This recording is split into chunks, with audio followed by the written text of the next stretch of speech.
Bonsoir à toutes et à tous, puisque j'ai pu voir qu'il y avait également des messieurs dans l'assistance, donc c'est une bonne chose. Je m'appelle Amélie, j'ai 32 ans et je suis depuis 17 mois maintenant l'heureuse maman d'une petite Emma. Et je suis là ce soir avec vous à l'heure de l'apéro dans le cadre de cette conférence avec Fibrome Info France pour partager avec vous mon histoire. Histoire un peu spéciale, puisque porter la vie avec des fibromes, c'est loin d'être simple. J'ai même envie de vous dire que c'est une mission digne d'un James Bond. On y est presque. Et c'est la raison pour laquelle je témoigne ce soir. Parce que clairement, aujourd'hui, je, je suis triste de dire que ma grossesse m'a été volée par mon utérus polyfibromateux. Et cette campagne qui commence aujourd'hui, qui est menée par Fibrome Info France, elle va juste permettre de venir briser les tabous autour du fibrome et les tabous autour de tous les impacts du fibrome dans notre vie de femme. Pour situer un petit peu l'histoire, moi, pour mes 25 ans à peu près, que j'ai découvert que j'abritais un utérus qui avait une multitude de fibromes. Donc, mes fibromes sont logés sur et dans la couche musculaire de l'utérus. Alors, des fibromes, clairement, je n'en avais jamais entendu parler avant mes 25 ans. Mais alors, pas du tout. Pourtant, avant, j'avais été suivie par 2 gynécologues et aucune ne m'avait parlé de fibromes. Jamais. Et en fait, quand ma nouvelle gynécologue, que j'appelle Super Gigi, tellement elle est super, m'a expliqué tout ça, j'ai compris pourquoi j'avais eu des règles abondantes toute mon enfance et encore aujourd'hui, irrégulières, douloureuses, et pourquoi j'avais de l'anémie. En fait, tout s'est expliqué, tout a découlé. Pour que vous compreniez un petit peu, quand j'ai eu mes règles à 11 ans, parfois j'avais tellement peur en fait que le sang déborde que je rajoutais du papier de toilette sur ma serviette hygiénique pour être sûre d'avoir ce qu'il fallait, histoire de bien assurer mes arrières. Et aujourd'hui, quand j'y repense, je rigole. Je me dis que c'est fou. Mais mes règles, elles venaient quand elles voulaient. Elles ne prévenaient pas. Donc, en fait, j'étais en stress permanent. Donc, à 11 ans, j'avais déjà de la charge mentale, en fait. Sauf que ça, forcément, je m'en rends compte aujourd'hui, des années après. Et là, on se dit déjà que ce n'est pas normal. Mon pédiatre de l'époque, pour lui, c'était normal. J'avais mes règles, je perdais beaucoup de sang. C'était normal, ça faisait partie du jeu. Alors pour moi, c'était devenu normal également. Et aujourd'hui encore, beaucoup de personnes trouvent ça normal. Et je pense que dans l'assistance, vous êtes plusieurs à vous dire, c'est normal de perdre beaucoup de sang pendant 6 jours. Eh ben non, comme l'expliquait Angèle tout à l'heure. J'ai été diagnostiquée du coup de mes fibromes à 25 ans, alors qu'en fait, mes fibromes, ils s'étaient manifestés depuis que j'avais 11 ans. Et personne n'a jamais tilté. Et moi, je pensais que mes fibromes, ils étaient muets. Je pensais qu'ils ne m'avaient jamais fait souffrir. Et je pense que vous êtes plusieurs comme moi, conditionnés en vous disant non, on a des fibromes, mais on ne souffre pas. Mais si déjà vous avez les symptômes dont Angèle a parlé tout à l'heure, en fait, il y a quelque chose qui ne va pas, j'ai presque envie de dire. Mais on est conditionné. On est malheureusement mal informé. Et ça a été mon cas. Et du coup, en 2019, je suis tombée enceinte. Donc là, un autre périple a commencé, parce que c'est clairement un périple, une grossesse avec des fibromes. C'est un périple qui peut très, très bien se terminer, et je pense que j'en suis l'exemple même, mais qui peut aussi être caractérisé par une fausse couche tardive, et malheureusement, ça arrive beaucoup trop souvent encore, ou des accouchements prématurés.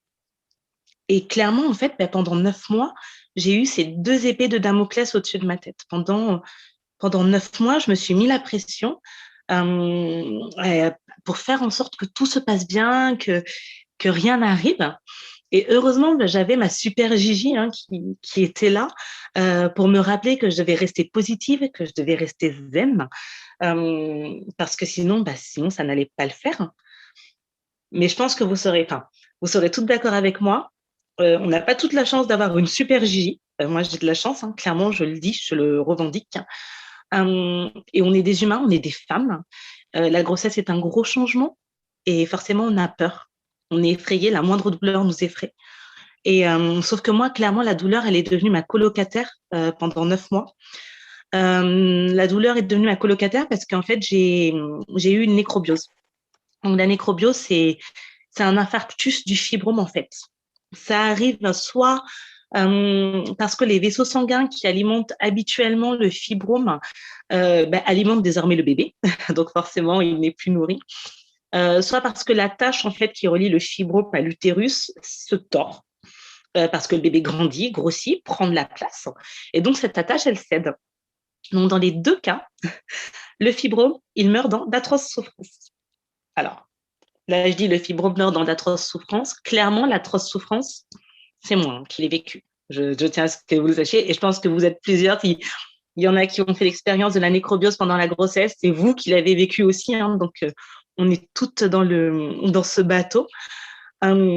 Et puis, pour vous donner un petit exemple, pour celles qui n'arrivent pas à s'imaginer, celles et ceux qui n'arrivent pas à s'imaginer, quand j'ai eu ma première crise, je me suis rendu compte en fait que de m'asseoir dans une chaise à bascule me faisait du bien. Le fait de me balancer, l'inclinaison, me soulageait.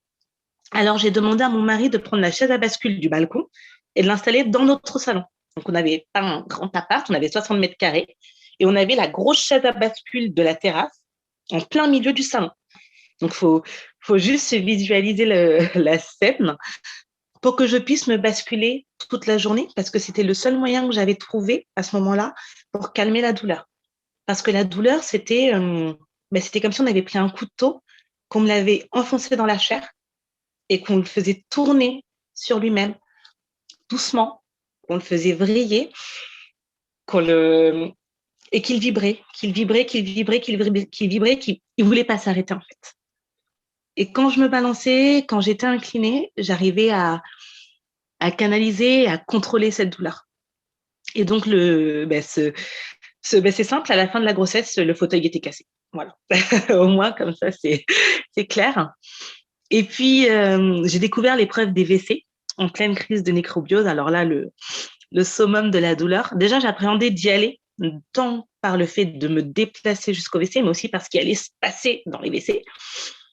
Parce que je savais clairement que le fait de faire pipi ou d'aller à la selle, ça allait être comme une partie de pétanque qui se jouerait en accéléré dans mon corps. Je le savais, je le sentais.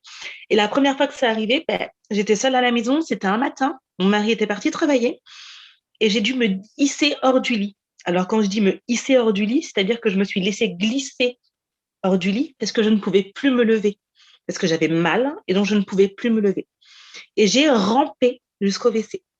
Alors là, je vous imagine en train de dire, elle a rampé. Alors, pour que vous voyez le téléfilm du dimanche sur M6, TMC, où il y a toujours une nana qui, comme ça, essaie de sauver sa vie et qui rampe sur le côté. Eh bien, c'était à peu près ça. C'était vraiment ça. Je rampais sur le côté parce que sur le ventre, ce n'était pas possible. Et donc, j'ai rampé comme ça de ma chambre jusqu'aux toilettes et je me suis hissée. Donc, j'ai mis les mains dans la cuvette et je me suis hissée sur la cuvette pour pouvoir m'y asseoir. Désolée. Et je me suis assise. Et là, je me suis dit, OK, j'ai réussi. Après, il a fallu faire pipi. C'était la partie de pétanque. Et voilà, c'était ça. La nécrobiose pendant la grossesse, c'est ça. Et je pense que si parmi vous, il y en a qui l'ont vécu ou qui le vivent actuellement, elles me rejoignent. C'est dur. C'est inconnu. On trouve des subterfuges pour soulager sa douleur.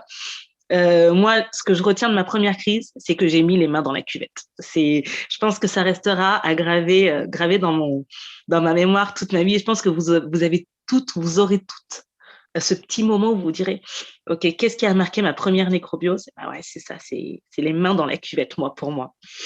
Et dans la foulée, plusieurs fois, j'ai dû aller aux urgences. Et les fois où ma gynécologue n'était pas là, clairement, on me faisait comprendre que mes douleurs, elles étaient normales. On me disait, attendez, vous êtes enceinte, vous avez des fibromes, vous avez mal. Pourquoi vous venez vous plaindre? Déjà, vous êtes enceinte. Ne vous plaignez pas. On était vraiment dans ce schéma-là, en fait. Et je pense que peut-être que vous l'avez entendu aussi, c'est bon, déjà, vous êtes enceinte, vous ne plaignez pas, vous êtes enceinte, ça va. Oui, vous avez des fibromes, vous avez mal, ça va, il n'y a pas mort d'homme. Ouais, mais si, en fait, on souffre. Alors moi, j'ai encaissé. Clairement, j'ai encaissé. pour moi, pour mes proches, parce que je voulais plus passer pour une fabulatrice, parce que je voulais plus entendre je voulais plus qu'on me regarde en mode ne vous plaignez pas en fait, tout simplement. Mais voilà, je me dis que mon bébé, il est arrivé et il a su prouver qu'il était plus fort que tout ça, plus fort que ces affreux fibromes. Clairement, moi, je dis mon bébé, c'est une boxeuse et aujourd'hui, elle est née, c'est une vraie boxeuse. Elle a boxé les fibromes, elle a évité les forceps, elle a évité la césarienne. Elle est venue, hop, hop, hop, bon, 30 heures de contraction. Mais elle est arrivée quand même, une petite hémorragie, tac, tac, tac. Et elle est arrivée fière comme une petite lionne sur cette terre. Et clairement, le bonheur et la fierté que l'on ressent à ce moment-là m'a presque fait oublier toute ma grossesse, en fait. Ça m'a presque fait oublier que j'avais été démunie, face à moi-même, face à mon mari, face à ma famille, face à l'incompréhension générale, parce que j'avais des amis qui étaient là dans la compassion avec moi, mais elles ne comprenaient pas. Et en même temps, c'est normal. On ne peut pas comprendre ce qu'on ne connaît pas.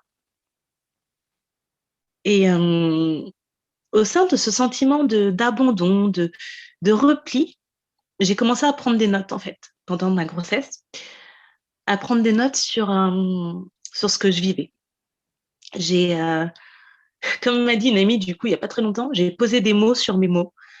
Et de ces mots, avec ma fille Emma, est né un livre que je vous montre rapidement là, Fibrostar, mon bébé fibrome. Et ce livre, en fait, je ne l'ai pas fait pour devenir riche parce que clairement, il ne va pas me rendre millionnaire. Je l'ai écrit pour sensibiliser, pour libérer la parole. C'est un livre pour alerter le corps médical. C'est un livre pour sensibiliser les autres femmes, tout comme le fait cette magnifique campagne aujourd'hui. C'est un livre pour que ma fille, pour que nos filles, nos sœurs, nos nièces, elles grandissent dans un monde où les règles, le fibrome utérin et toutes ces maladies gynécologiques qui nous pourrissent la vie ne soient plus des tabous. Moi, demain, je veux que ma fille puisse parler de règles sans aucun tabou, sans avoir honte, et qu'elle puisse en parler avec tout le monde. Et je pense que si vous êtes là aujourd'hui, c'est qu'en fait, vous voulez tous la même chose. Que demain, toute la gente féminine puisse dire le mot règle, puisse parler de fibrome et qu'elle soit comprise. Et c'est la raison pour laquelle je suis aujourd'hui. C'est la raison de cette campagne et je suis extrêmement fière de faire partie de cette aventure. Et je vous remercie à tous d'être là avec nous et de célébrer les femmes aujourd'hui. Merci beaucoup.